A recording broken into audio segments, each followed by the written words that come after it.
of the Tableau Public TUG, where we are talking about all things IronViz, qualifiers specifically. So if you're not familiar with IronViz, it is one of the main events at Tableau Conference each year. It's a competition where 3 contestants are all given the same data set and asked to create a viz in Tableau that showcases analysis, design, and storytelling.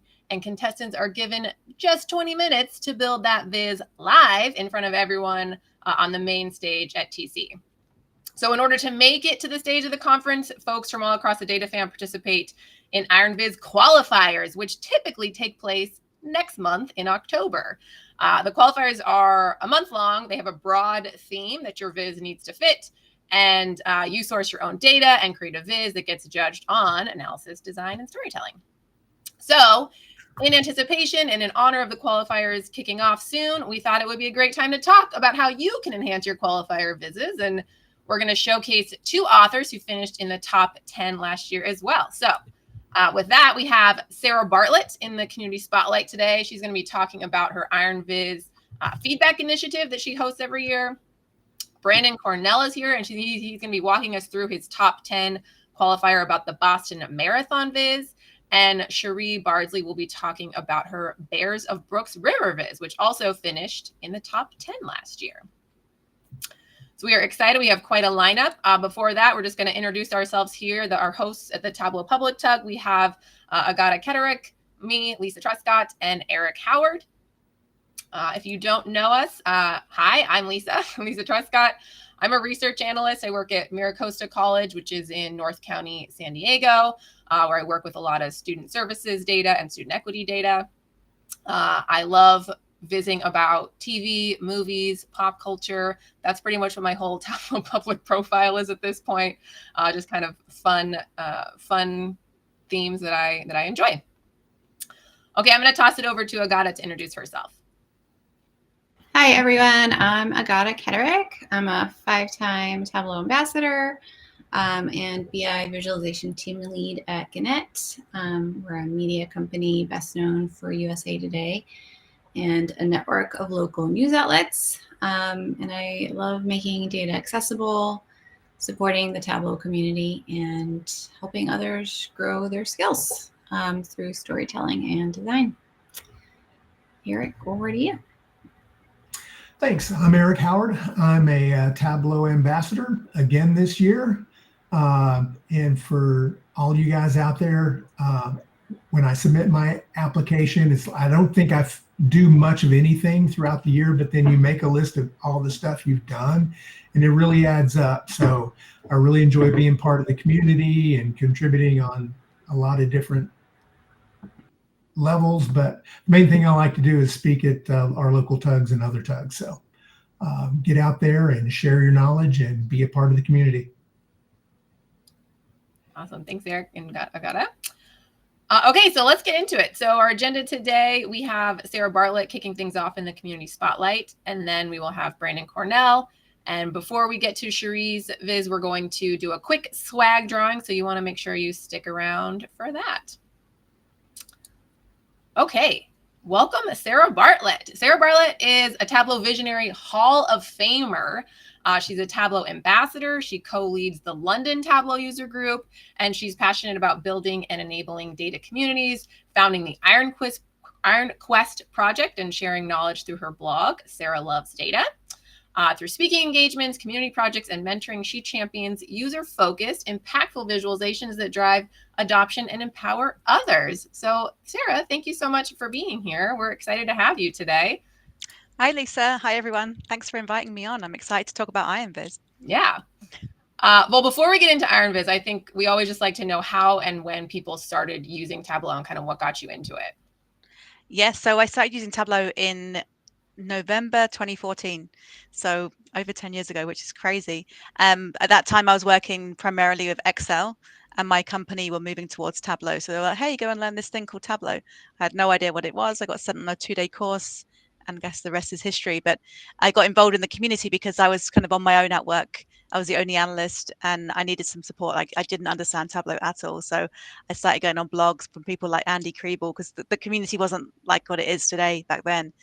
He was one of the key voices at the time, and just learned a lot from his videos and blogs, and then got involved in community initiatives, and yeah, the rest is history, I think. Yeah, well, quite a history. So what background did you have and what kind of led you to using Tableau at your job? Yeah, so I've always worked with data. I studied economics at university, then went into roles where I was basically a data analyst, but primarily working with Excel. So it was when I was in that role, they were like, I was building out dashboards in Excel. I hate to say it. And they were like, we need a more robust solution. So that was what brought me to Tableau. And then from then on out, I sought out roles that were primarily focused on Tableau or consulting, and that kind of thing. I think we all were building dashboards in Excel at some point before we found Tableau. Okay, so let's get into some IronViz talk. So first off, how many IronViz qualifiers have you participated in? And then kind of how did your experience evolve over time with them? Yeah, so I first went to TC in the US in 2015, I think. Yeah, that was in Austin. So that was my first kind of experience with IronViz. I was like, what is this? I just went into the room and IronViz was on, and it, like Curtis Harris and people like that, where they were visualizing, I think it was New York City taxi data. So I was just kind of blown away by the whole experience. And then I think the next year, or a few years later, they launched IronViz at the TCs in Europe. So I started entering from that point. I got into the final in TC Europe in 2018. I lost out to Klaus Schulte, but that's cool because Klaus is amazing. And it just had the most amazing experience. And then from then on, actually took the leap, what I thought was a bigger leap, in entering the main IronViz competition, like in the globals. Back then they had 3 feeders every year, so it wasn't just the one. So you had like 3 chances to get in, and they picked one winner from each feeder, which was completely different to how it's run now. But yeah, so I got involved then. I think I've entered about 5 in total. That would include Europe and the globals as well. You think you'd ever do it again? No. I'm retired. I took after I participated, and I think you're going to get onto these questions, but after I participated, I was more thinking about what I could do to help others with the process. Yeah. And I've kind of taken a step back, and my focus has primarily been on helping other people get there since then. Rather than, it's stressful. It's a huge commitment to enter IronViz. So it is. So what role do you see Tableau Public playing in the IronViz qualifiers? I mean, that underpins everything, right? It wouldn't exist without Tableau Public. I think both, obviously, we use Tableau Public to publish our vizzes too, but it's where we can go for inspiration as well.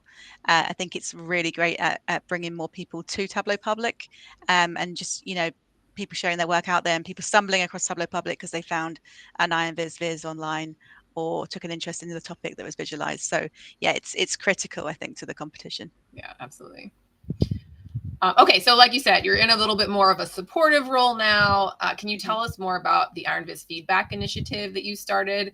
And then importantly, do you have plans to host it again? Yeah, and I think you're quite key to this story. So I think, if I remember rightly, I launched it in 2019 because I did IronViz Europe in 2018. Then the rest of that year, I kind of sat out IronViz. So I was a little bit overwhelmed by the whole IronViz experience. But that whole time I was thinking, what can we do to help other people? What I saw at the time was Twitter was really popular. People were putting out messages saying, hey, like, if you want any feedback, like, DM me. And there was a lot of this kind of going around. But if you didn't see those messages, or if you didn't know those people, you might not know that was something that was available to you. So I thought, wouldn't it be great if we had an initiative where people could go, whether they were connected with the community or not, and actually get feedback on their work. So that was launched in 2019. And let's be clear, this initiative is led by me, but it wouldn't happen without the support of some amazing people across the community. So typically every year I have about 20 people supporting from across the globe, so we can cover all time zones.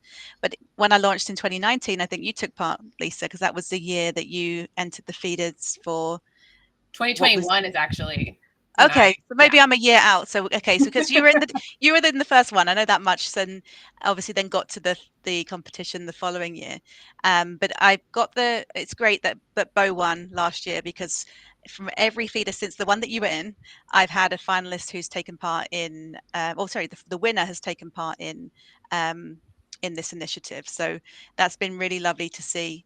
And this year, but the only person that participated in the initiative in the final was Bo, and obviously we know that Bo went on to win the competition, so that was really great. But yeah, so I've been running this initiative, like I said, because I wanted to give people a way of really having somewhere to go for feedback. It's global, so we have volunteers supporting from across the world, so we can cover all time zones. So no matter where you are, you can come and meet with us. Quite often I'll end up having calls at funny times. That might be early in the morning and late at night. So one of the finalists was from Australia a few years back. His name escapes me, which is terrible, but I remember meeting with him like very, very early in the morning with Michelle Freeman, and it's really lovely to have these conversations. In fact, Cherie was on one of the feedback calls last year, and we had an amazing conversation about her viz, which you're going to cover later. But the great thing about these calls is you both get to meet the person, you have like a more intimate conversation, but you also get to learn why they're so passionate about the subjects that they're visualizing about, which it might not always come across when you see their final visualization on public. I think that's just my favorite thing about IronViz qualifiers in general is you can see what people are passionate about, and you learn so many things. You're like, I didn't know I would ever care about, bears eating salmon, but now I do because I saw this cool viz. It's amazing. Yeah. I'm just looking at the notes in the chat. So the initiative is called the IronViz Feedback Initiative. It's not very creative in its name. You can find out about it on my blog, which is sarahlovesdata.co.uk. It was a spin-off of like IronQuest. So IronQuest, I haven't run IronQuest for about a year now, and it will pick up again at some point. But the purpose I launched IronQuest in 2018, and that was a way for people to prep for the IronViz competition outside of the qualifier time. So what I was finding was that people were doing community projects like Make of a Monday, Workout Wednesdays, but they always came with a prep data set, and it was kind of just go away and visualize this quickly in an hour or something. And there wasn't anything really more meaty that mimicked the experience of IronViz, where you had to kind of get your own data, prepare your data, and then build out that story. So that's why I founded IronQuest. And then the way that the IronQuest feedback initiative came about was I thought, well, I don't want to push anyone to do IronQuest while the qualifiers are on. That's just silly. So I thought, why not replace it with a feedback initiative instead? So that's how it all came about, really. Oh, I love that origin story.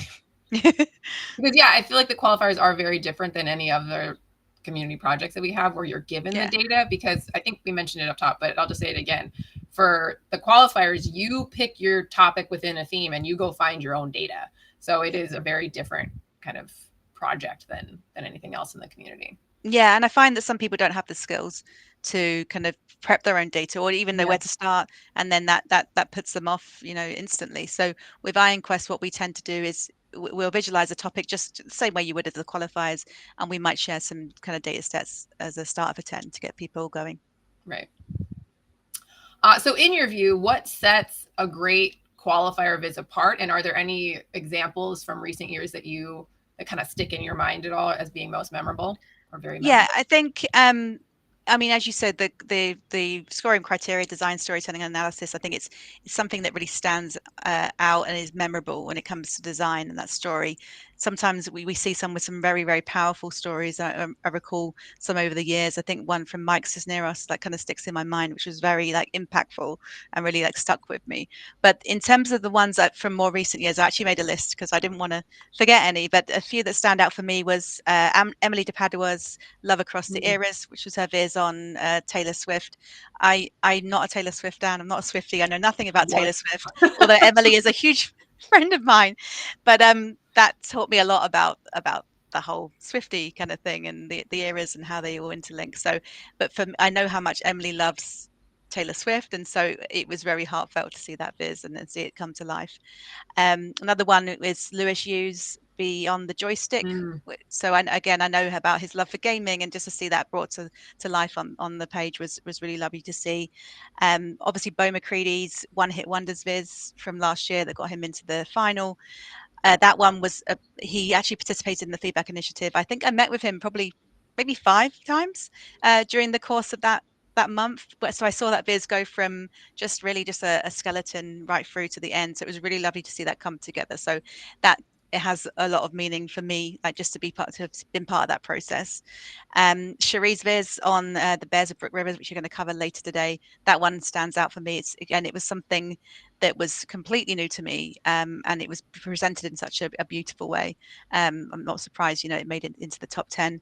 And then finally, from a few years ago, Will Sutton's Interpreting Art, which got him into the final. So that was around a game where you kind of like draw. It's like I don't know what you call it, but you draw something and the other people have to guess what you've drawn, and that was just so hilarious. But it was interactive, and you could almost play the game as you went. So I really enjoyed interacting with that one. Yeah, those are some classic ones. Yeah, Will's was fun because it was so interactive and different from anything I'd seen before. Absolutely. Okay, so we probably have some people on the call who are maybe contemplating entering IronViz this year. So what advice would you give those who are participating? Yes, so I would say, first of all, go for it. Don't be scared. I put off myself entering for many years because I was so afraid. I think, I hate to say it, but the chances of you getting into the final and getting on stage are very, very slim. So don't let that put you off, because I think some people may think, oh, well, I could never be on the stage. It's so scary. So they don't do it. But even if you get that far, and obviously I want you to get that far, and it would be amazing if you could, but even if you get that far, you will be supported. So I think everyone who's made it that far has been daunted and been like, oh my God, what have I got? What have I signed myself up for? But the team will support you. You'll get all the help that you need to see you through that process. And when you get onto that stage, it's not the first time you're doing it. There's plenty of, as you'll know, Lisa, like plenty of practice runs. In my case, I think it was slightly different because it was in Europe, but I think we did 3 full run throughs on stage before we actually did the real thing. So once we did the real thing, it was like a dress rehearsal. It's like we'd done it so many times before. But my advice for you would be to allow enough time. So start as early as you can once the topic is announced, and try and allocate your time, maybe week by week, have a goal to get to by the end of that week. So it could be that you want to finish maybe by halfway through the month, so that you can allow some time for tweaks and feedback and refinement. I think that often the biggest part is finding the data and preparing the data. I one year did this is for the global qualifiers as well, and I made it into the top 10 with this viz, but I built this viz overnight. So I'd spent the whole month prepping my data and prepping some visuals and things that I hadn't actually built the viz. So I had everything nicely prepared, but no viz. So I stayed up. I think I started at like 7 p.m. and I stayed up till 7 a.m. because I'm in the UK. I get a little bit of extra time because of time zones, and it's usually aligned to the Pacific time zone. So yeah, I stayed up literally all night to prepare this viz and just throw everything on the page, and somehow made it into the top 10. But I do not recommend doing that. Which viz was that? It was on like prolific, like kind of language used in rap music. So I think it was a music theme. Wow. Okay, I'll have to go look at it. Yeah, but so I would say definitely allow yourself enough time and try and finish way before the deadline, so you can allow yourself time for tweaks. And then once you're happy, submit it. Like you can always go back and tweak it before the deadline comes, should you realize something was wrong.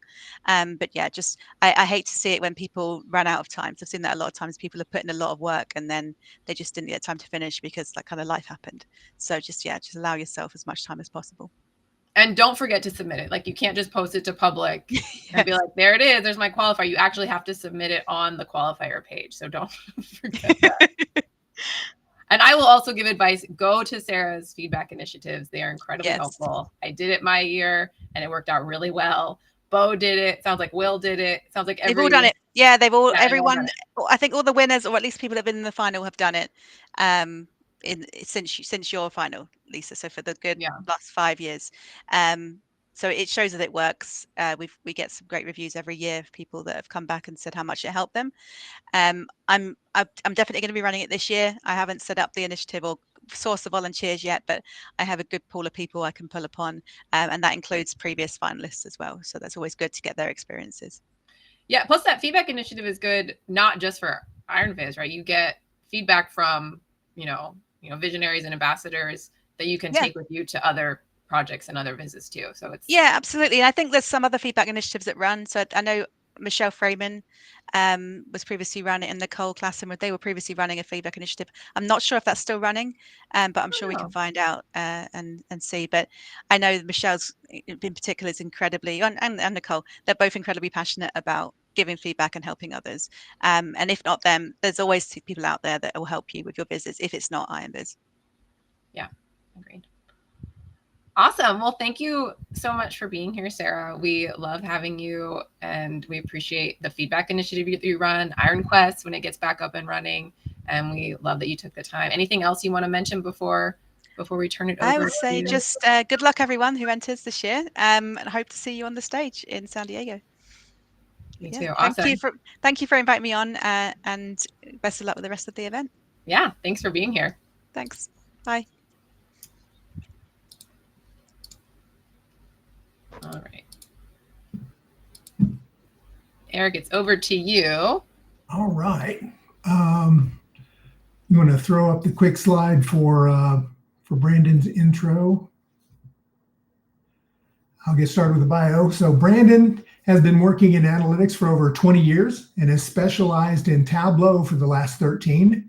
In 2022, he founded BKSG Consulting, a boutique analytics and data visualization firm with deep roots in the scientific, pharmaceutical, and healthcare industries. He is a Tableau certified data analyst. He's a 2-time Viz of the Day winner, and he holds an MBA from Boston University. Welcome, Branden. Thanks. I love your Viz. It's so full of cool charts. I love the history bar that shows, how it's grown from like 100 years ago to what it is today. But I think my favorite is your jitter bars that show the distribution of individual finishers. That is so cool to me. And I have to ask, why is the Boston Marathon logo a unicorn? There's no official reason, but the popular understanding is because it is a mythical creature that you will chase and get better by continuing to train and chase it, but you will never quite reach it. Okay, so always getting better. Cool. Yeah, and by the way, the official mascot is called Spike. All right. Well, if Lisa will stop sharing, you can share and. Great. And also share a fun fact about yourself. So fun fact about myself. Well, I've went kayak camping this summer and camped on a remote island with my friends. That sounds cool. All right. Great. So thanks for the introduction. As Eric mentioned, I founded my own consulting company, BKSG Consulting, and we specialize in Tableau. Also in the pharma, biotech, and public health spaces. My partner's a scientist, but open to projects for other industries. If you've got a small Tableau project, please, check us out. Give me a ring if you're interested. And everybody who's on this call, please, you're welcome to connect with me on LinkedIn, build up your network. All right, so today I'm going to be speaking about this Viz, how to get into the Boston Marathon. Before I submitted it to IronViz, I designed it for another competition. I designed it for Cleartelligence's Chart Champ, which happens here in the Boston area every fall. I'm a runner. I love the Boston Marathon. Every year when it comes around in the spring, I see amazing maps of the course. I see cool timelines, but I've never seen an explanation of how hard it is to get an official entry to the race. All the other major marathons that I know of in the world, New York City, Chicago, Berlin, they have a lottery where anybody who wants to can enter the lottery and it gets a chance to get in. Boston Marathon has never had a lottery. So I wanted to provide a guide to non-runners about just how difficult it is to get into the race. And for runners who are interested in doing Boston, kind of what their options might be. So like most other IronViz entries, this is a long form Viz. It goes all the way down.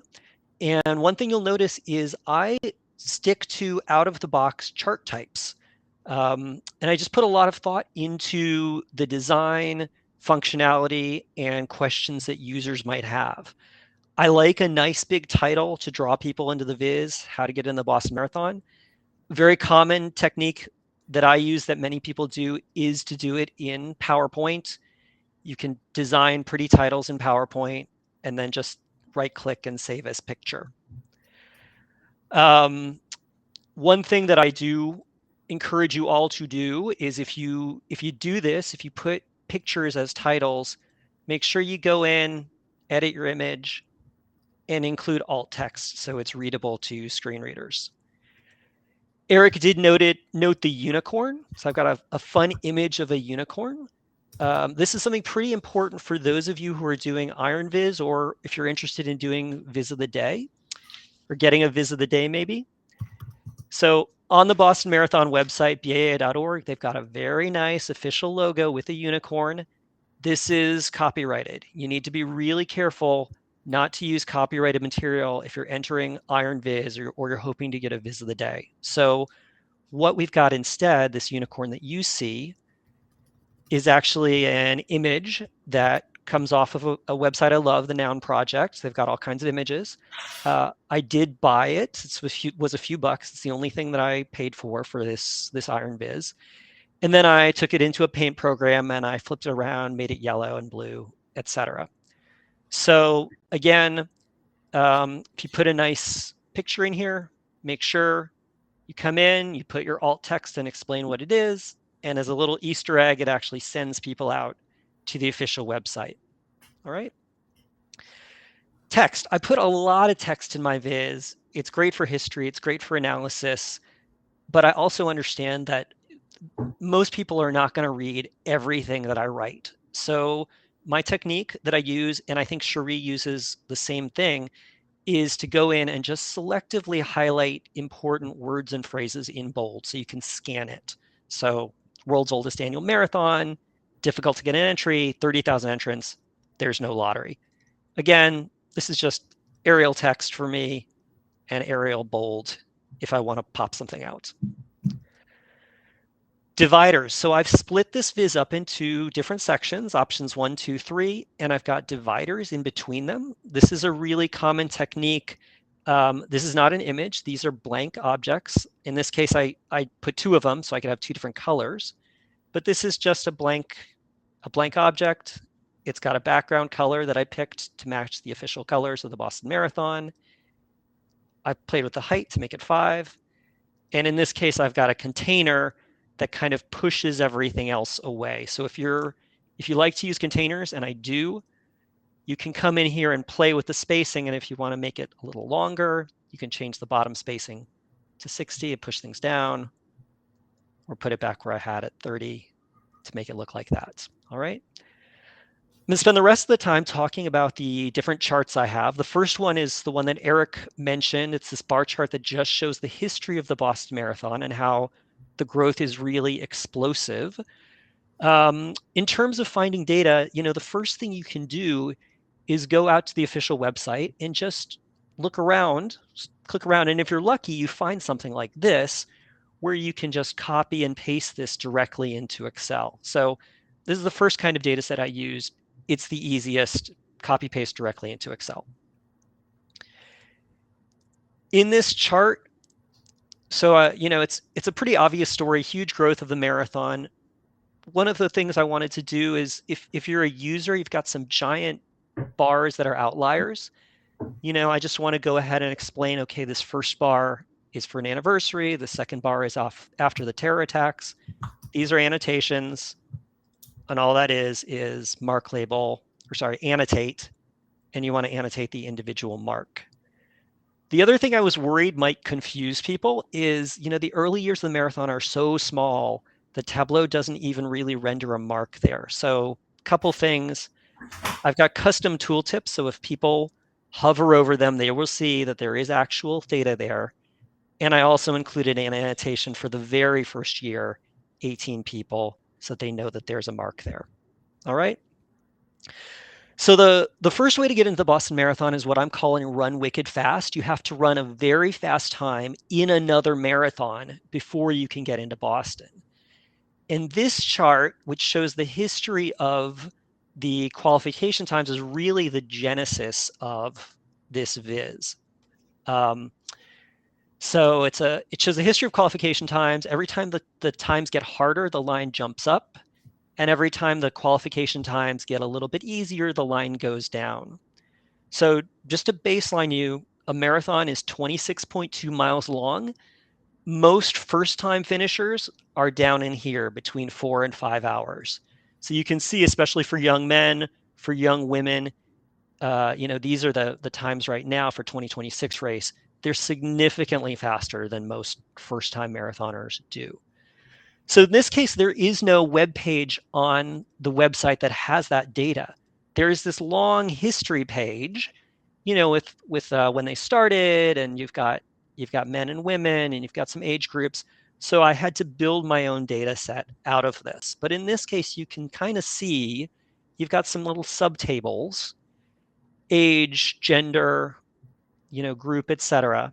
And so this was a case of just coming to Excel and building a very basic chart that includes these columns. All right. Now, this kind of cool step chart in Tableau is it's a native feature. You don't have to do anything special for it. It's common for, in sports, something like world records, but in a business world, it could be something like bank interest rates or factory capacity, where things stay the same for a while and then they jump up or they jump down. But the good news is, as I mentioned, this is native Tableau, and it's just a line chart.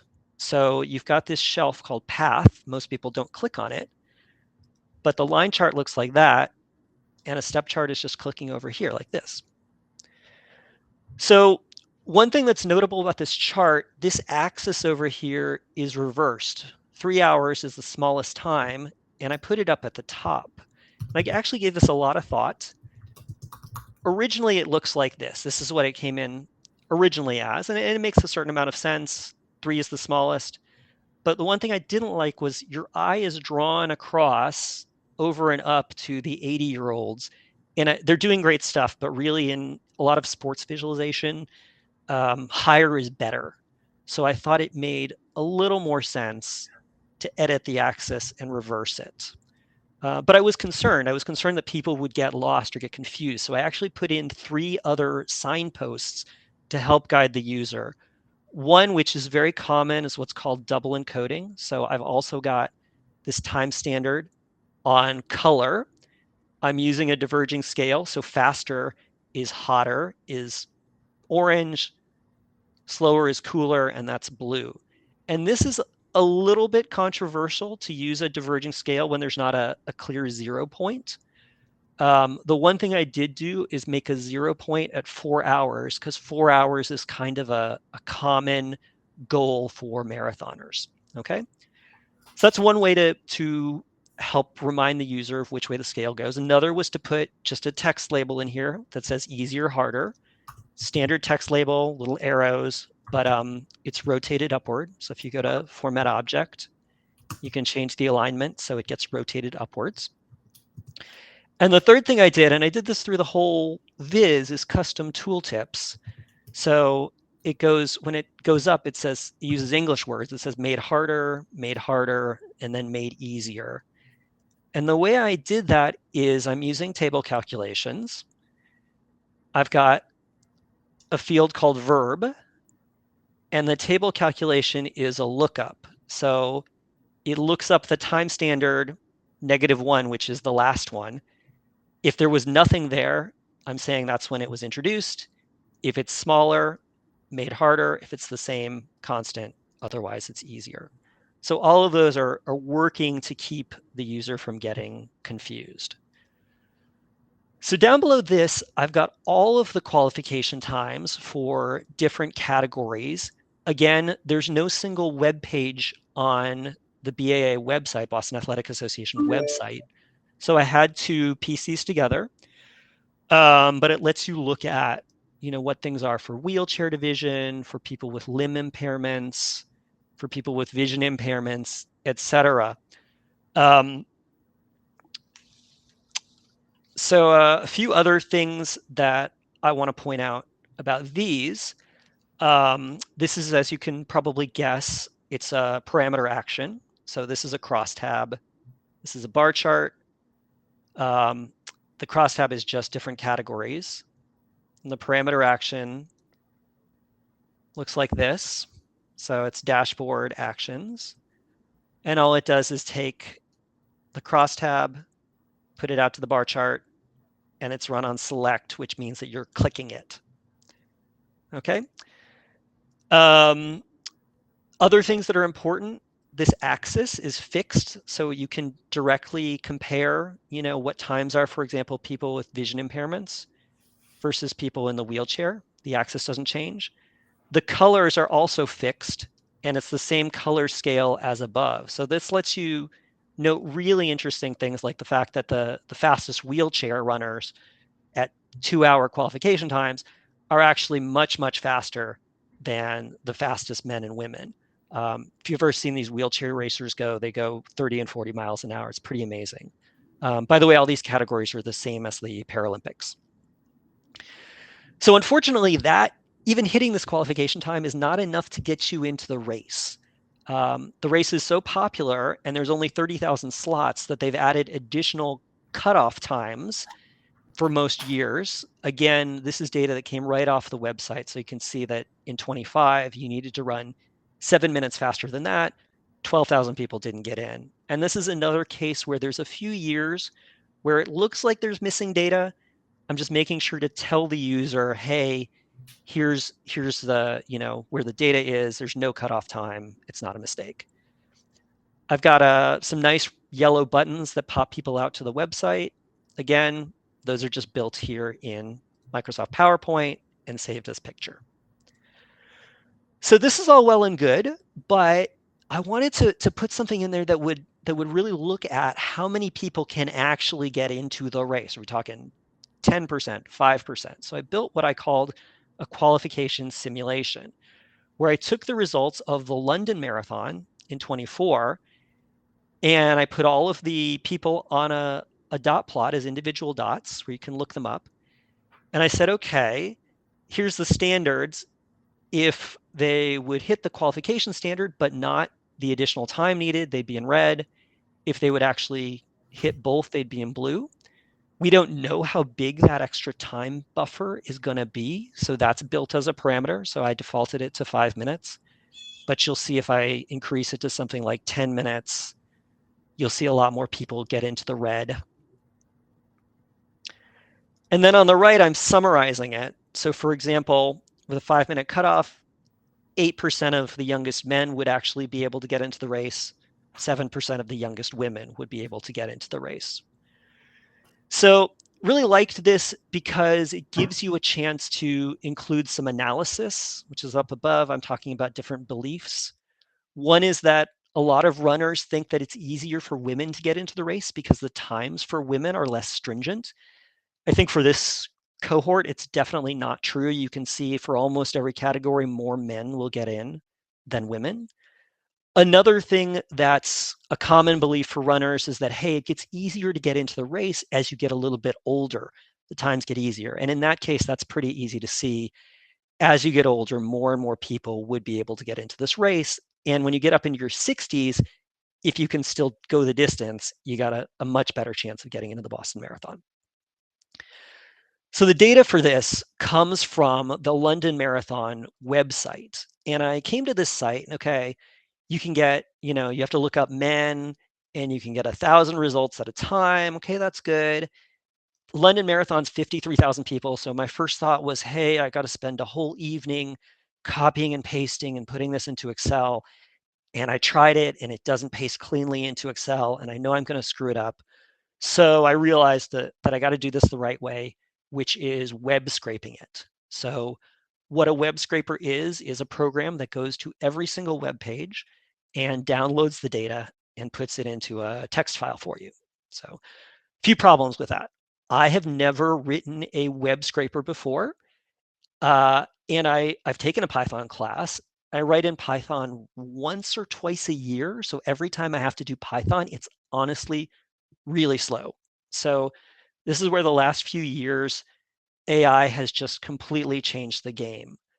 I used Perplexity AI in this case to help me write the code. In this case, I just went to Perplexity. Let me show you what it looked like. I said I'd like to extract the London Marathon results. Here's what the results look like. And I started out, and the first pass is pretty good. It gives you a program. It shows you which libraries you need to use. It creates a function to get the results. It creates a function to save to CSV, and it outputs them. So, pretty cool. But there's some big caveats here. First of all, you got to remember AI is like a super eager intern. It took a Python class. It jumps up to say, I can do it, and it hands you its results, and those results are not 100% correct on the first try. It really took, you can see I went back and forth with the AI, fixing errors, saying, can you do this? Can you tweak it to do that? And I went back and forth, and it took me about 2 hours of back and forth, but still much quicker than if I had to write it from scratch. So you do need to know Python. You do need to double check and do debugging. But again, much quicker than from scratch. And every time I have a problem, I say, hey, things aren't winding up right. Here's what the HTML looks like. Can you fix it? And it's just a back and forth process. All right. So if you can't get into the race by running a fast time, and many runners can't, another option is to run for charity. So the charity program's been going on since '89. It's about 2,500 runners a year. It's also really, really competitive to get a charity slot. I've got some bands, but the official minimum, at least when I did this, was you had to raise $5,000 a year. Most individual charities require you to raise more. Most individual charities require you to do $10,000. Charity that I ran for this year is requiring $15,000. So I've got just a bullet chart to kind of show how charity fundraising is a big commitment. So that's pretty straightforward. When I started looking at the individual charities, I hit another problem. When you go to the BAA website, all you really get is a big old list of these different organizations. There's really no public information on how much money each of them raises. It's, that's private within each organization. So I faced kind of another question of, hey, how do I visualize this? How can I make this interesting to explore? And again, I went back to AI. In this case, I did use ChatGPT. And I said, hey, I got a list of 160 organizations. Can you put them in a table that puts them in categories and gives a description of what each one does? And again, AI jumped out and did a pretty good first pass. They said, okay, you've got some that are health and medical, you've got some that are children and youth services, homelessness, et cetera. And I said, categories look good. Can you make my table? It puts them into a table for you. And, you can copy this directly into Excel. Again, AI is not perfect. I did double check this. There were some things where I felt like it wasn't really a correct category or an apt category. There's a few where I saw the description and I knew that description was not correct. So you really gotta double check what is being built for you by AI. So now I've got the categories and I wanted to create something where people could explore them. So I built these kind of circles, unit charts, dot chart, I don't know what you call it, but it's built so that people can just hover over and see the different organizations. Now, again, this is a native kind of Tableau chart. You don't have to do anything special to make these cool spirals. I'll build one really quickly for you. So all you have to do to build one of these charts is take your ID field. You could use ID, but I've got, I'm going to use the name. So it's called, where's my organization? Hold on, that's charity, international tours, organization. So you just put organization on detail. You put the same number on size.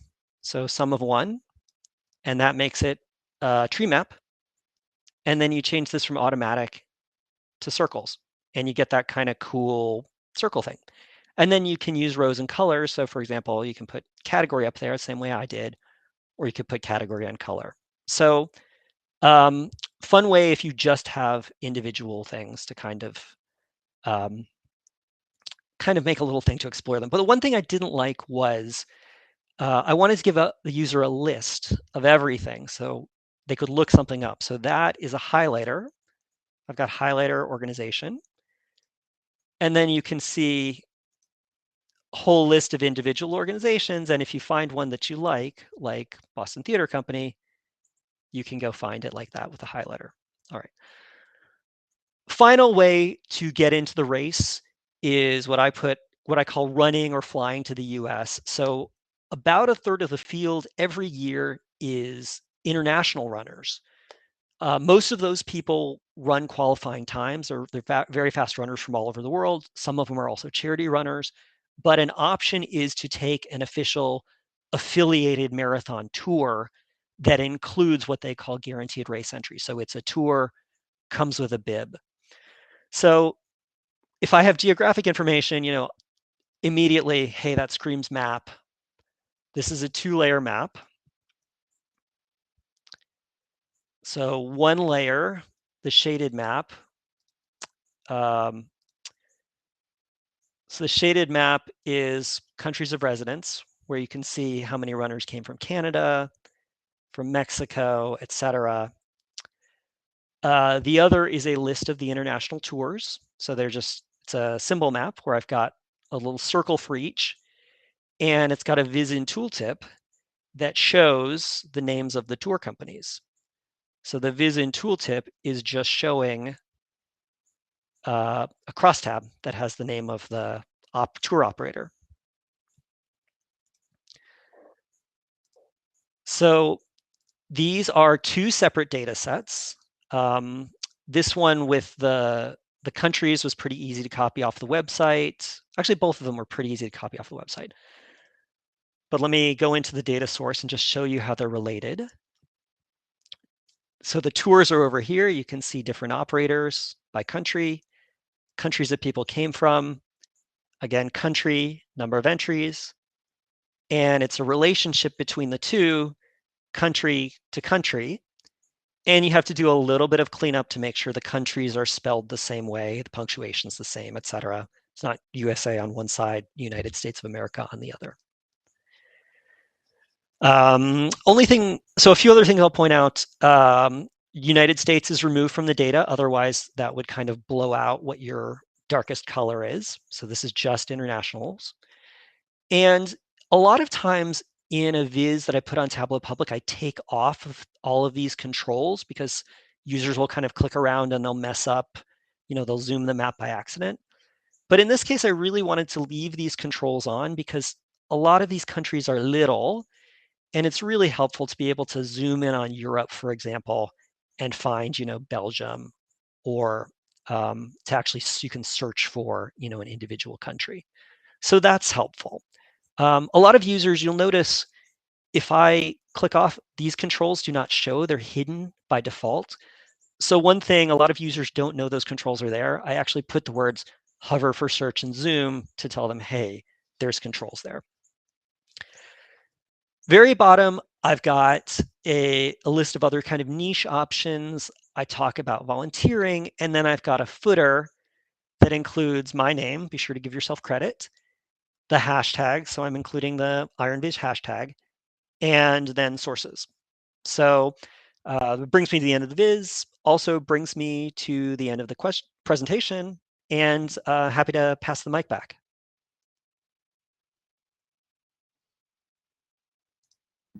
Well, thank you, Branden. That was awesome. You can see from the comments, everybody's really impressed with the thoughtfulness you put into this. And like I said, I was surprised by your off-the-shelf visits. And while they were off the shelf, they usually weren't, the first option. You were, pulling in things that I didn't know were available. So that was pretty cool.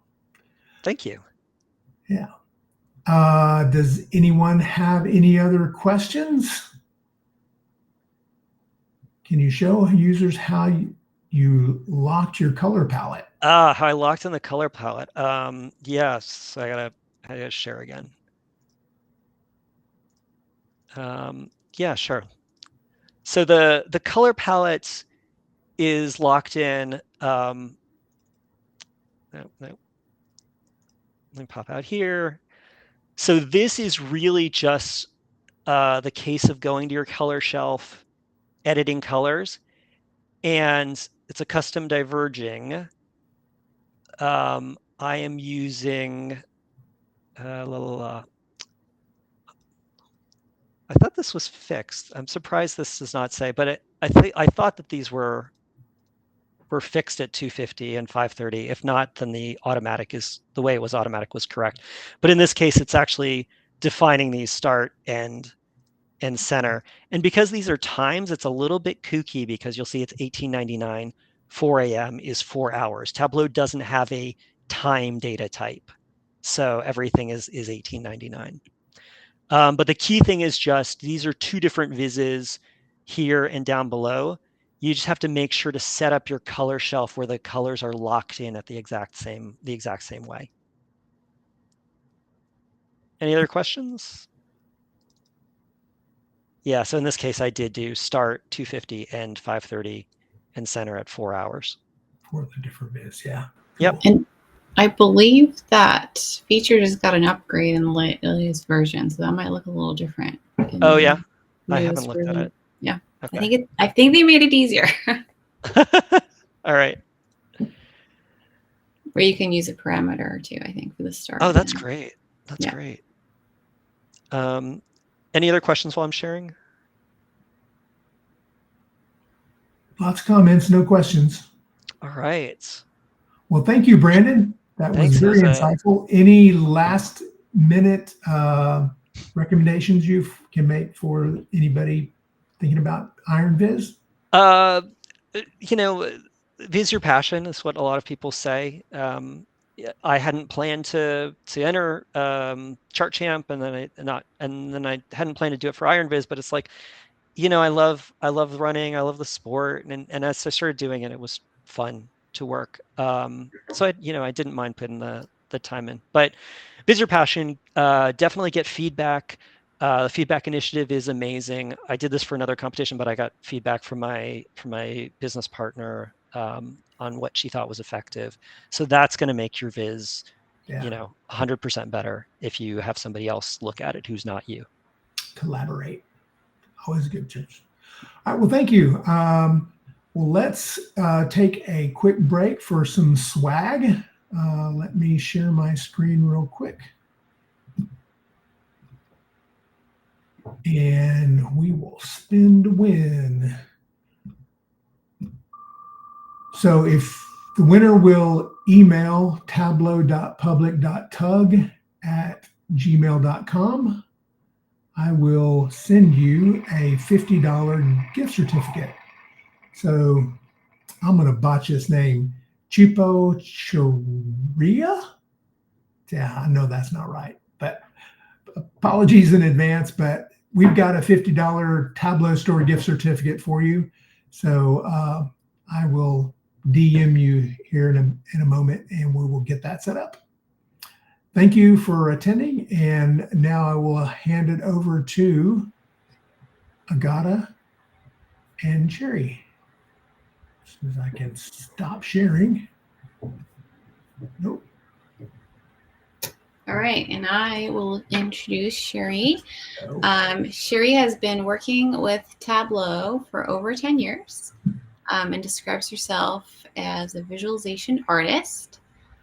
She joined Charter Communications, also known as Spectrum, at their Denver campus in 2020, calling it her dream job. So today she leads the Byflow operations, reporting, and analytics team, where she creates advanced Tableau dashboards that help drive company decision-making. Before moving into the data world, Cherie spent 11 years with the National Park Service, 9 at Yellowstone, and 2 at the Grand Canyon. And she holds a BA in Information Systems and a Data Science certification from Johns Hopkins University. So today, Cherie will be sharing her visualization, The Bears of Brooks River, which she entered into the IronViz competition last year. So Cherie, tell us all about this viz you created.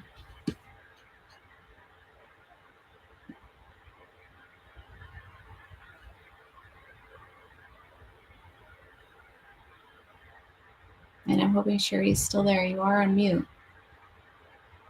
Still. Okay, sorry about that. I That's want to okay. first thank everyone for inviting me. I'm really excited to present. Any chance for me to talk about something I love, in particular bears, is awesome, and I can go on and on and on, but I'll try not to do that in this forum. So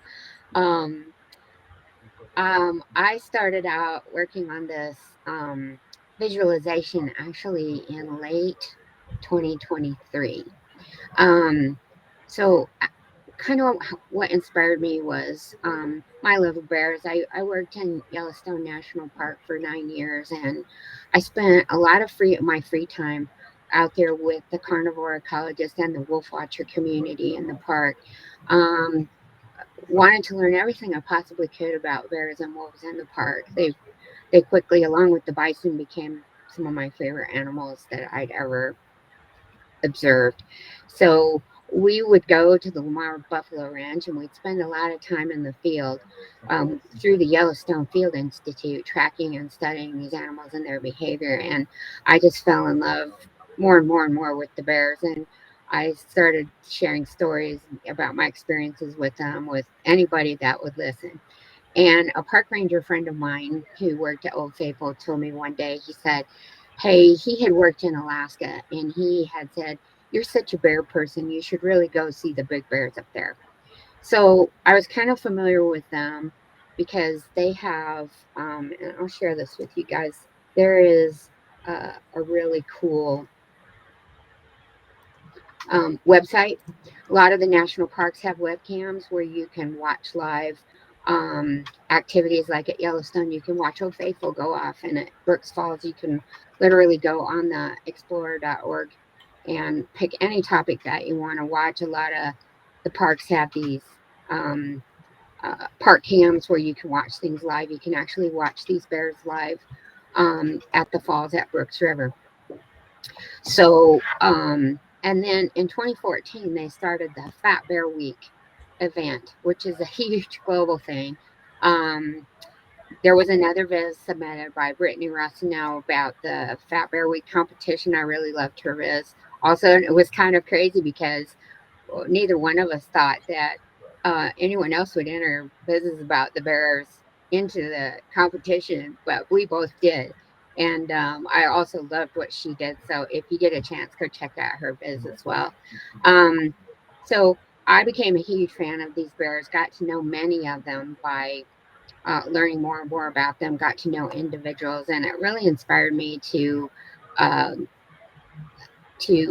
learn more about them. So I made a visit to Katmai National Park to actually go see these bears in person with my husband. And it was such an amazing experience that when I got back, I was like, I just really have to tell this story. And I think one of the best vehicles would be Tableau. And my original idea was just to build a viz and put it up on Tableau Public and share it with everyone.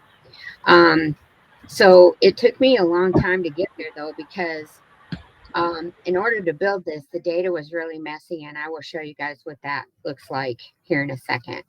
But it took such a long time to get that together that 2024 kind of rolled around, and all of a sudden the idea of IronViz came up, and I thought, why not? I never submitted to IronViz before, but I kind of always wanted to, and I thought this would be a great way to share my love of these bears with the Tableau community, and a great way to raise awareness for Katmai. And Katmai is the fourth largest national park in the system, but it gets very little funding. You know, the parks in Alaska are pretty remote, and it's hard for people to visit. So I thought, hey, this would be really great, and at the same time, I can help promote the park. So the first thing I had to do was to go find some data about the bears at Brooks River. Just Googling and exploring around and looking at things that the Park Service had. I ran into this site called the Bear Cam Wiki. This site is all about the bears of Brooks River. There is so much information out here. It's crazy, but as you can see, none of it's in a table form. none of it is, I mean, it's just all like basically field note kind of format. Sightings information. There's a cool chat portion of this site. I won't bring that up right now, but there's just tons of field notes, and there's information about individual bears out here. There are pictures of the bears. There's just all kinds of stuff out here about the bears. So I heavily use this site for the data, but I had to take basically field notes and translate them into a data set that I could use to even start building. And let me show you where I started. Where I started was basically I just went out and I had to manually do this because I could not even come up with a tool that could scrape this very effectively or anything like that. So I thought, well, rather than spend a whole bunch of time on that, just in my free time, I'll go out and I'll build a big Excel workbook with a whole bunch of data in it. So I went out and I just started building it and I built it by bear sightings by year was where I started. Then I started adding more and more detail about, with the IDs and the nicknames, and then, is this an adult bear? Is it a cub? Is it a subadult? There's all these different classifications of bears that had to go into this. And then what sex is the bear? Is it male, female? And up at Katmai, they also have a category called unknown. And that one's interesting because they just visually gather all this data. And sometimes depending on how old the bear is or the way that it's standing, or maybe they don't get a good look at it, they can't tell if it's a girl or if it's a boy. So that I found was really interesting. And then they document pretty well about the ages of most of the bears. Sometimes they just classify it as a subadult, and so I just had to generically say, hey, that's about a 2.5-year-old bear in that case. And I just filled in the blanks based on my own knowledge of bears and kind of what I'd learned over the many years. Then I wanted to include some information about if it was a female, had it had litters, had it had cubs, and how many times, because bears can live to be quite old and females can have quite a few litters. Whether or not a bear had been a Bear Week champ here, like Otis in this case.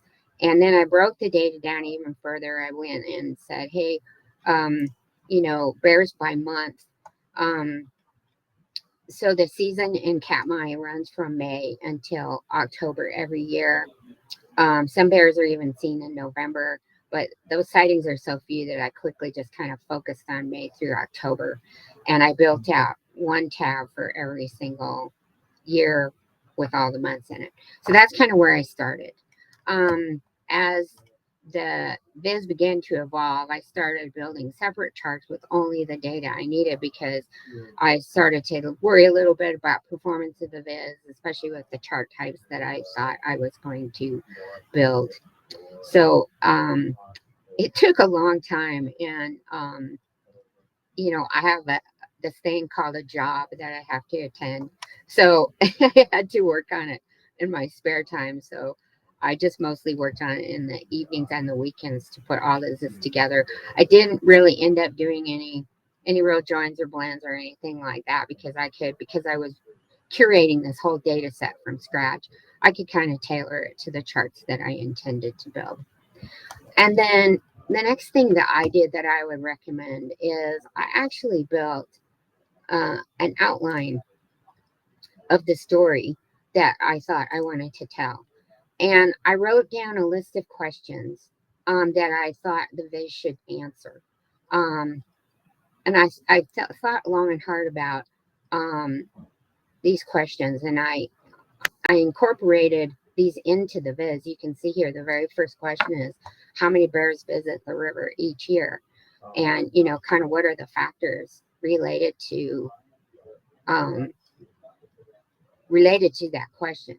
And so I went and I was thinking, what kind of a chart do I want to build for this? And I really wanted to make it visual and have it represent the Katmai National Park as best as I could. And I ran across this cool chart called a stream graph. I'd never built one, but I'd seen some examples of them, and I thought, a stream graph, awesome. that could represent the river. That could represent Brooks River. Brooks River, if you guys don't know, it's a real small river. It's only about 1.5 miles long, and it connects, it flows right through that portion of Katmai National Park into a big bay. So it's not a very long river, and I was thinking that would really visually be really cool if I could build that. So I was out checking out things on Tableau Public, which I love. Tableau Public has amazing things. You can learn a lot by downloading stuff and reverse engineering things that you see. And there's also some great tutorials. There was this cool thing I ran across from Ludovic Tavernier, who basically has a tutorial that explains kind of how to go about building a stream graph. So I went out and I learned from him how to do this. And you can download this viz, and you can take a look at if it'll ever quit spinning the wheel. You can download the viz, and then you can also link to the tutorial, and that's how I figured out how to build this this beautiful chart that kicks off the viz. So underneath this, there's tooltips. This chart, by the way, is divided into 3 sections.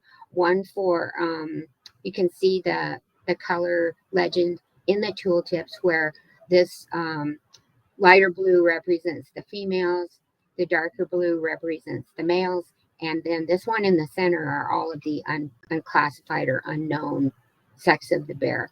And then this tooltip also talks about the total number of bears by the year, whether that number of bears is increasing or whether it's decreasing, or what's going on with the population of bears at Brooks River.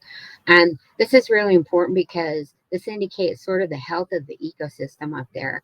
And you can see how much the bears have, how many more bears that have come to Brooks River since 2014. And just like Branden did, I used some annotations up here, that they were in there in the beginning. This was part of the feedback initiative that I joined with Sarah Bartlett to get feedback on the viz. And originally what I had up here was a little bit confusing because when I went to the feedback session, they said, hey, a couple things about your chart. What are those numbers at the top? And I was like, well, that's the total. And even though I still had the tooltips in here, they suggested, hey, just remove those and annotate it, which I did. And they also requested that. They said, hey, we think it'd be good too if you made these colors in the river more vibrant. So I did. I took both of those suggestions and absolutely did what they said. And after I was finished, I thought, that looks so much better. That is amazing. These guys are great. So I highly recommend that feedback initiative to anybody who's doing this, because you can take something that you think is pretty good and make it even better just by meeting with people and seeing what their take is on your viz. Then the next section was the Fat Bear Week competition, which is a big piece of what happens at Katmai. And I wanted to showcase the winners from all the way back to when the contest started. Otis was the first winner. And so I thought what would be really cool for this is sort of a half circle chart with each bear and a picture of it. And then I think if you're going to do tooltips for IronViz, I would make sure you do fancy tooltips, because if you're going to put information in there, make it look really great and make them really beautiful. The other thing I thought would be neat is, so I built this chart, and then there was kind of nothing underneath it. And I was like, hey, what else is really important about these bears is how long it takes them to actually become a Fat Bear Week champion. And so I thought the age of the bear is kind of a really important point for this, because you can see that these bears are not young bears. It takes them a while to bulk up and become the big titans that are out on the river. So their age has a lot to do with it. And so I thought, hey, I can put this cool, like another cool half circle chart in here, kind of showcasing the ages of these different bears. One other thing I did with this was wrap the text around the whole thing. And then I also put in here and I hope this works for you. Let me do Otis because he's one of my favorites. There's a ranger up in Katmai who has these great videos for each of these, a lot of the bears that are up there, and it's called Meet the Bear. So I wanted to include a link because there are some people who are very visual learners, and I thought this would be a great way. They can click the link. It will take you out to the website, and it'll play a video there that Mike Fitz has. I won't play the whole video here for you now, but it'll introduce you to the bear, talk about the bear, show a lot of video of the bear, and it kind of gets people to know individual traits of the bear so they can kind of recognize them. So I thought that was really cool, and I thought I'm going to add that so that people can actually meet these bears and learn more about them while they're there. So I just have a quick question for you while you're on this section. So they win. I was reading this today. So they win based on how much weight they gain. Is that right? Well, it's not an actual scientific weight. So what they do is they put pictures up, and I think Brittany's Biz explains this really well too. They put pictures up on Fat Bear Week showing the bear at the beginning of the season and the end of the season, and then people vote on which bear they think has gotten the biggest. Okay. It's it's not really scientific at all, but it's just so much fun. And this competition has grown and just become an amazing thing. You know, they don't sedate these bears. They don't. Some of them are so big, like 747. He weighs 1,400 pounds. How would you get a scale? Did they just guess? Like that's like a guess at how much they weigh? It's a good guess. And then with some of the bears, like some of these bears, the Park Service has attempted to use a technology called LiDAR to help them estimate the weight. It's kind of a sort of a LiDAR's I think it's some sort of technology that will go out and estimate based on sort of mass and different calculations, and then it pumps out what it thinks the weight range might be. So that's what they do. But some of these bears, like if it was based solely on weight, 747 would win every year because he's absolutely the biggest one out there. But it's not always based on that. Like sometimes a certain bear, like Razor, when she won in 2023, it was based on the fact that she just looked massive by the end of the year. She was this big, blonde, woolly beast that was wandering around out there. And she won because people thought she actually had gotten the biggest from all the salmon that she ate. A little bit of a popularity contest, too. It is a popularity contest. Some people just vote for their favorite bear every time. Not necessarily that bear got the biggest, but a lot of classrooms and schools participate in this Fat Bear Week too, to help teach children about bears. And this has become incredibly popular in schools around the world, with teachers going out and introducing their students to the bears and to talk about the importance of the health of that ecosystem and stuff. It's really cool. So anyway, that's about Fat Bear Week. And then I also wanted to include, I had all this information about all the bears that were the individual bears. And I thought, how in the world would I ever represent that in a small space? So CJ Maines, I remembered, had a cord chart that he had built. And I was like, aha, that might be a great way to, show these bears. And the idea here was to answer the question, do these bears return every year? And, from working in Yellowstone, I know that bears come back where food's available. They always go to the same place over and over again if there's food there. That's why you don't ever want to leave your food out, because bears will continue to come back there even long after you're gone. So, I wanted to say, hey, I wanted to explore that. Like, have these bears always come back? And you can see the ones that are really old have been coming back for 10 years. At least between 2014 and 2013. Some of these were probably even there before then. But it's pretty consistent. And you notice these ones that have just started coming there, there's only 5 of them. Some of them are older. Some of them are kind of transient bears. that have come and gone throughout the region, but a couple of these are very young bears.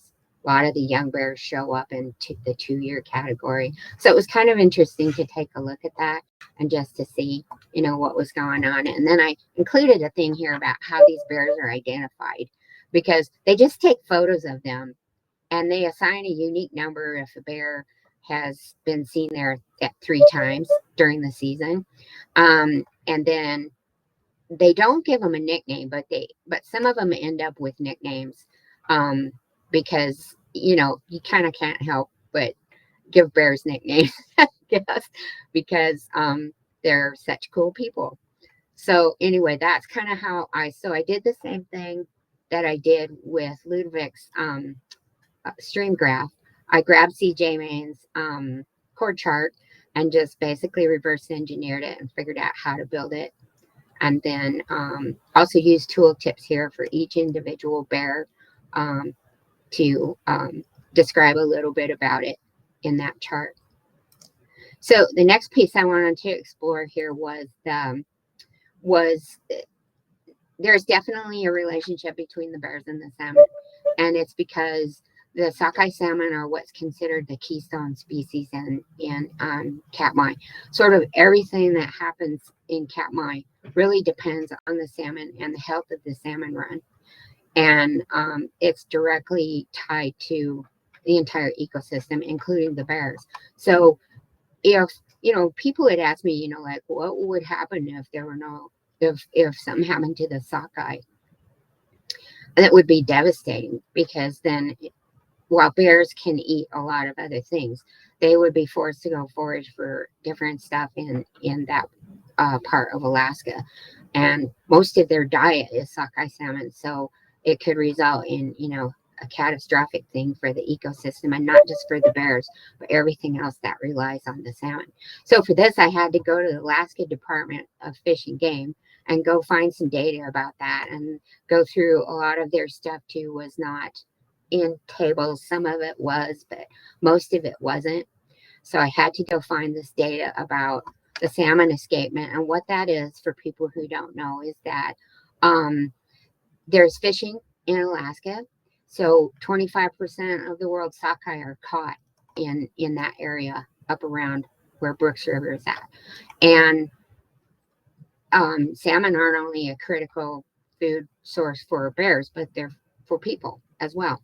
So there's fishing that takes place. So the Alaska Department of Game and Fish, they help the fishing industry forecast what they think the salmon runs are going to look like, and then they set escapement goals to make sure that enough salmon escape the fishery and enter the rivers to spawn, including the Brooks River. So the Nanack River is where the salmon enter for Brooks River. And so this chart tells a story of the salmon runs, and you can see in the year that so far has had the highest salmon run, there was also the highest number of bears at Brooks River. So it's kind of interesting to look at the fishery and the Alaska Department of Game and Fish data. And I wanted to be sure to talk about that because the salmon are critical in that region. So then, because I visited the park, I wanted other people to know about when might be, because my first question when I went to visit was, well, what time would be the best time to go visit the park? People used to always ask me about that, about Yellowstone. And so in my research, I found the best times were to go in July or September to see the most bears. And I was like, hey, there should be a chart that shows, you know, here's the times that are the best times to go see the bears. So I put each bear up here. If the bear is smaller, it means it's a cub or something, or a female. I guess I divided them by sex here. And then at the top, it shows how many bears are in this plot for each month of the season.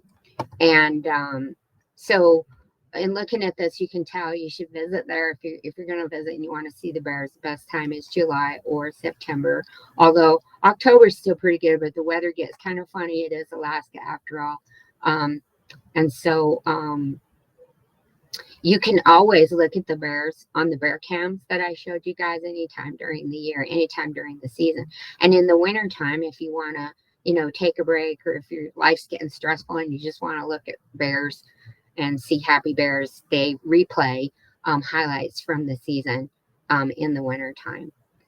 So one thing that, a couple of things here too, that the feedback team, originally the chart had a different color palette, and they made a suggestion for me to change the color palette. Let me show you the original here.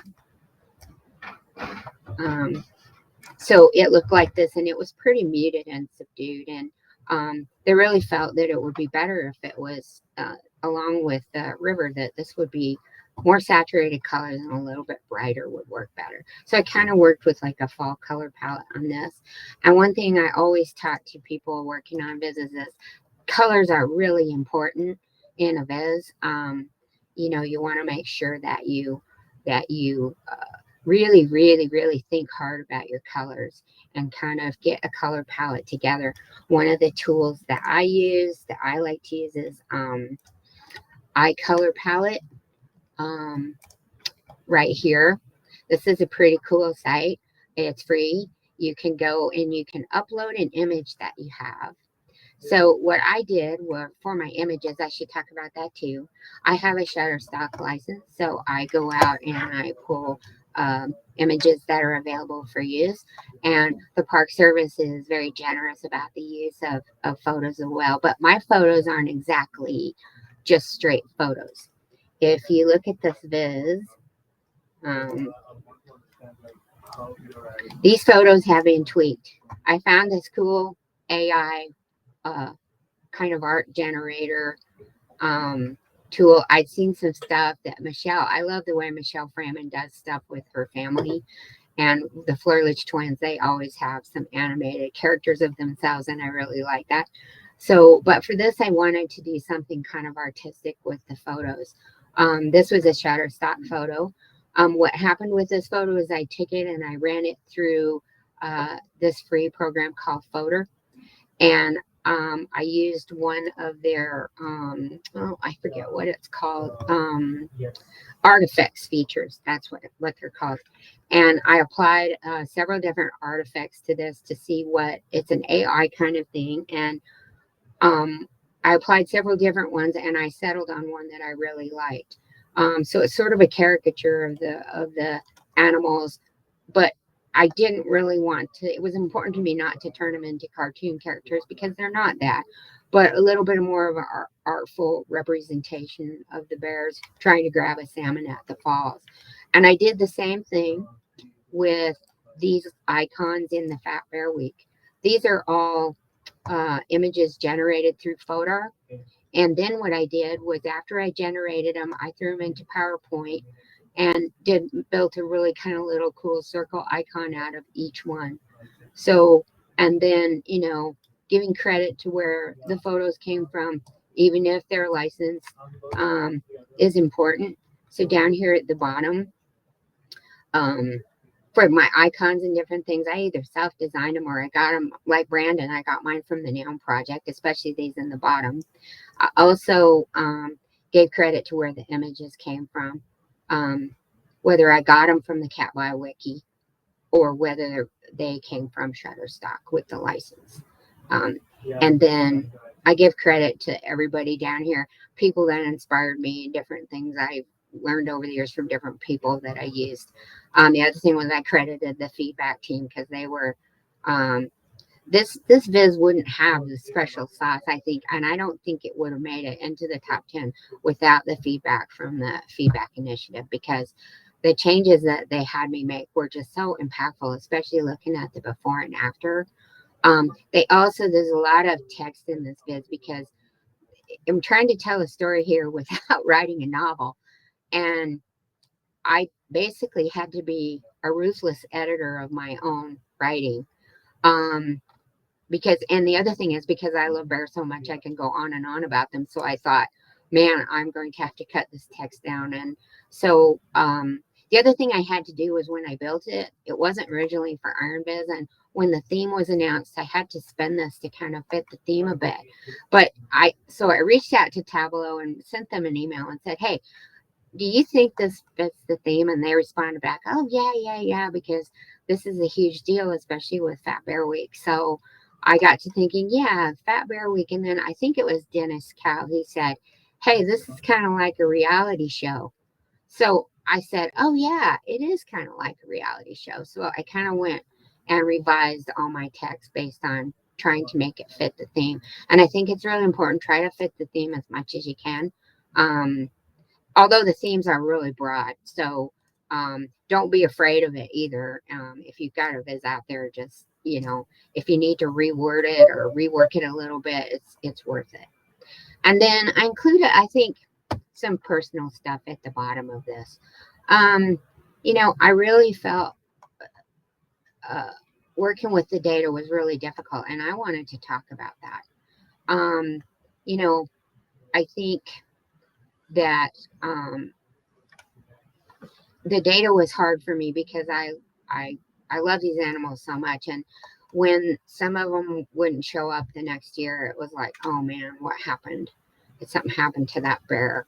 And they would come up listing as missing. And I kind of want to describe my feelings about trying to put the data set together. Sometimes I just have to stop and put it to the side because it would make me feel very sad, and I would have to put it away for a little bit. Another reason why it took so long to put the data together. And then I wanted to talk about the natural world a little bit and kind of my feelings. One of the things I learned in Yellowstone was nature's hard to watch sometimes. And I had some great quotes that I had always hung on to about working in the natural world that, you know, I love this one about Richard Dawkins wrote about, it's not cruel, it's just indifferent. And it's hard for us as humans to kind of wrap our head around that. So the last thing I wanted to put down here was a bunch of links to sources that I had and cool things to help people learn more about these bears that maybe not have known much about them. So there's a link to the bear camps, to the Fat Bear Week site. There's a great ebook that the National Park Service has done about the bears. They try to update it. It's hard for them. They don't have a lot of funding and it's difficult. So on that note, I also wanted to make sure that people could participate. They could get involved by donating to Catline and helping them out. They could go to the National Park Service site and get more information particularly if they want to visit. And then how do you go about visiting Brooks River? Because it's not the easiest place to get to. And if somebody was just jazzed and just really wanted to go out there, wanted to make sure that they knew how to get there. But anyway, that's my viz, and I still feel so honored, and I never even thought about the competition aspect of it. I just really wanted to talk about you know, my beautiful bears up at Brooks River, and I was just honestly floored when I made it into the top 10. I couldn't believe it. I got the email and I was just, what? No way. So it was actually really a great experience. I would encourage anyone who's kind of on the fence about doing IronViz, just do it. Just go for it. And, you know, take a chance. Just put yourself out there because great things can happen. You can at least share a great story. And I go and look at all the IronViz entries every time because I just think they're amazing.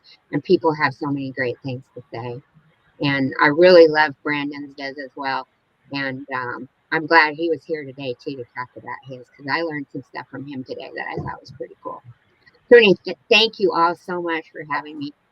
And get in there and go for it. Yeah, this is so great. Thank you so much. I think it's so clear that you're so passionate about this. And I think that's just such a great advice. Like when you love something, it's so much easier to create an amazing visualization, I think, because it comes across. I definitely started reading this today and I got drawn right in and looked through the whole thing closely. So I mean, I feel like you gave a lot of tips, but I guess if you had like one piece of advice for anybody considering entering IronViz this year, what would it be? Well, think about, what you're going to visualize and the story that you want to tell. And one piece of advice is, if you've got an early start on some data, that's a good thing. Because in my case, with these field notes being so messy, it was really time consuming to put together the data set. If I had done this in the last, like 4 weeks or 6 weeks, that would have been incredibly difficult. I don't know if I could have gotten it done. So if you have a case like that where you're working with data similar to what I was looking at, maybe start, and if you can't get to it, then go ahead and if you have another viz you can submit, then great, but you kind of got to start early if you're working with data that's really messy. Yeah. So true. Maybe just save off and submit that one for the next year. I have another story I want to tell, but that data is even worse. And so that viz I'm going to hold off and submit for next year. So, because that's turned out to be quite the project. So often the data takes way longer than everything else. Yeah, exactly. All right. I think, Lisa, are you up to close us out? Yes. Can I have screen sharing? Thank you, Cherie. Sure. First of all, thank you to Sarah and Branden and Cherie. I think all three of you shed light on the process that is these qualifiers.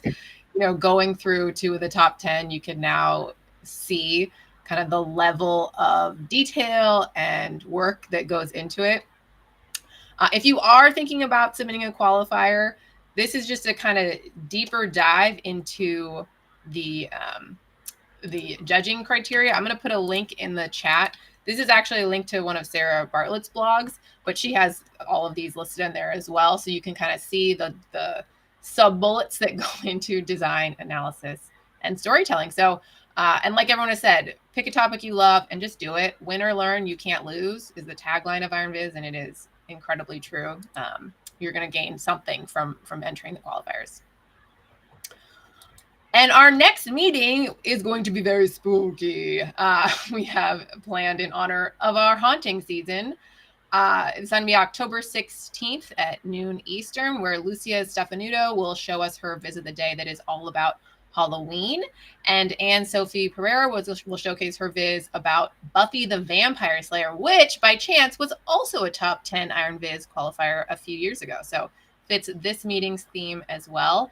We hope to see you there. I will sadly not be there. I'm going to be at Dreamforce. If you're going to be at Dreamforce, let me know. I would love to meet up and say, hey, I'll be hosting the analytics meetup. So hopefully I'll see you there, and everyone else will be here. And then if you're also just thinking about trying to go for a Viz of the Day for yourself, there are a few common threads that are typical among the Vizes that get selected. They're usually timely or topical. They highlight some kind of Tableau feature or have a Tableau trick in there. They spotlight on diversity and other cultures. There's some kind of cool chart, and they effectively communicate key insights and stories, and they look gorgeous. So again, thank you, everyone. Thank you to our speakers. Thank you to everyone who was able to come today. We really appreciate having you here, and we can't wait to see your IronViz qualifiers. Thank you, Lisa. That was great. Thank you, everybody. Thanks, everyone.